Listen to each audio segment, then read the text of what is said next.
పార్లమెంట్లో BC bill పెట్టి చట్టసభలలో 50% రిజర్వేషన్లు కల్పించాలని కోరారు జాతీయ బీసీ సంక్షేమ సంఘం అధ్యక్షుడు రాజ్యసభ సభ్యులు ఆర్ కృష్ణయ్య. బీసీల అభివృద్ధి కొరకు కేంద్ర ప్రభుత్వం 2 లక్షల కోట్లు బడ్జెట్ కేటాయించాలని ఆగస్టు 6న చెలో పార్లమెంట్ ఉద్యమ కార్యక్రమం ఏర్పాటు చేసినట్లు ఆర్ కృష్ణయ్య తెలిపారు. బషీర్బాగ్ ప్రెస్ క్లబ్లో గవ్వల భరత్ అధ్యక్షతన బీసీ సంఘాల కోర్ కమిటీ నాయకుల సమావేశం నిర్వహించారు. ఈ సమావేశంలో ఆర్ కృష్ణయ్య పాల్గొని మాట్లాడారు. ఈ నెల 22వ తేదీ నుంచి జరిగే పార్లమెంటు సమావేశాలలోనే బీసీ బిల్లును ప్రవేశపెట్టి బీసీలకు 50% రిజర్వేషన్లు కల్పించాలని ఆయన కేంద్ర ప్రభుత్వాన్ని డిమాండ్ చేశారు. అలాగే కేంద్రంలో బీసీ మంత్రిత్వ శాఖను తక్షణమే ఏర్పాటు చేయాలన్నారు. బీసీలకు విద్య, ఉద్యోగ, ఉపాధి, ఆర్థిక, రాజకీయ రంగాలలో జనాభా ప్రకారం వాటా ఇచ్చే విధంగా బీసీల బిల్లు ప్రవేశపెట్టాలని కోరారు. రాజ్యాంగంలో పేర్కొన్న సమానత్వం, సామాజిక న్యాయం 76 ఏళ్ల తర్వాత కూడా అమలు కావడం లేదన్నారు.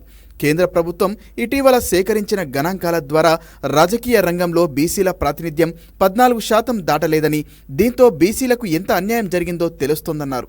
బీసీలకు కేంద్ర విద్య, ఉద్యోగ రిజర్వేషన్లను బీసీల జనాభా ప్రకారం 27% నుంచి 56% పెంచాలని కోరారు.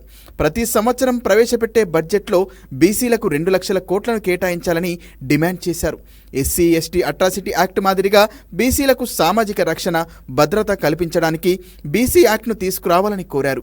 ఆందోళన కార్యక్రమానికి కాంగ్రెస్, సమాజ్వాదీ పార్టీ, రాష్ట్రీయ జనతాదళ్, డీఎంకే, అన్నా డీఎంకే, జనతాదళ్ తదితర పార్టీలను ఆహ్వానిస్తున్నామన్నారు. ఢిల్లీలోని జంతర్ మంతర్ వద్ద ఆందోళన చేపట్టి పార్లమెంటు ముట్టడించడానికి కూడా వెనుకాడమని హెచ్చరించారు.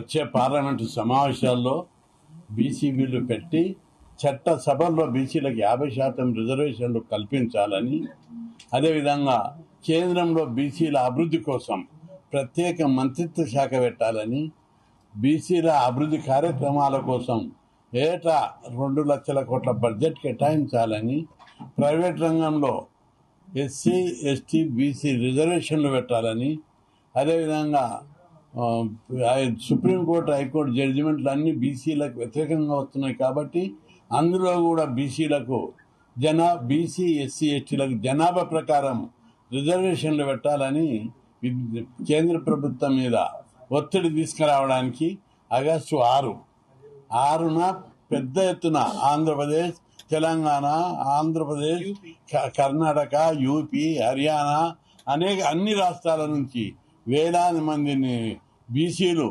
ఢిల్లీ వద్ద భారీ ధర్నా, పార్లమెంటు ముట్టడి కార్యక్రమం ఏర్పాటు చేయాలని నిశ్చయించను. ఈ కార్యక్రమానికి బీసీలందరూ బీసీల అభివృద్ధి కోసం పాటుపడుతూ బీసీ సంఘాలు, బీసీ నాయకులు చాలామంది అనేక త్యాగాలు చేసి పోరాడుతున్నారు. అందరూ చలో ఢిల్లీ కార్యక్రమంలో భాగస్వాములు కావాలని నేను విజ్ఞప్తి చేస్తున్నా. చేస్తే కేంద్ర ప్రభుత్వం దిగొచ్చి మనకేమిస్తుంది? కేంద్ర ప్రభుత్వం బూడిది కూడా ఇస్తలేదు. 45 లక్షల కోట్ల బడ్జెట్ ఉంటే బిస్కెట్లు, చాక్లెట్ బిస్కెట్లకు కూడా పనికిరాని విధంగా 2,000 కోట్లు ఇచ్చారా? సిగ్గుందా కేంద్ర ప్రభుత్వానికి? మనిషికి 3 రూపాయలు ఇస్తుంది. బుద్ధి ఉండాలి. కాబట్టి బీసీలు ఇంత అన్యాయం జరుగుతుంటే కూడా తిరిగి పడుకుంటే సరిపోదు. పౌరుషంతో ఆత్మ పరిశీలన చేసుకొని బీసీలలో అనేక మంది దమ్మున్న నాయకులు ఉన్నారు. మీరు అందరు ఈ ఉద్యమంలో పాల్గొవాలి. పార్లమెంటు ముట్టడి ధర్నా అయినాక ఇక స్టేట్ వైడ్గా పర్యటించి రాష్ట్రంలో అగ్గి మండిస్తాం. తెలంగాణ ఉద్యమం ఎట్లయిందో బీసీ ఉద్యమం అంతకంటే పెద్దగా అవుతుందని చెప్పి హెచ్చరిస్తున్నారు.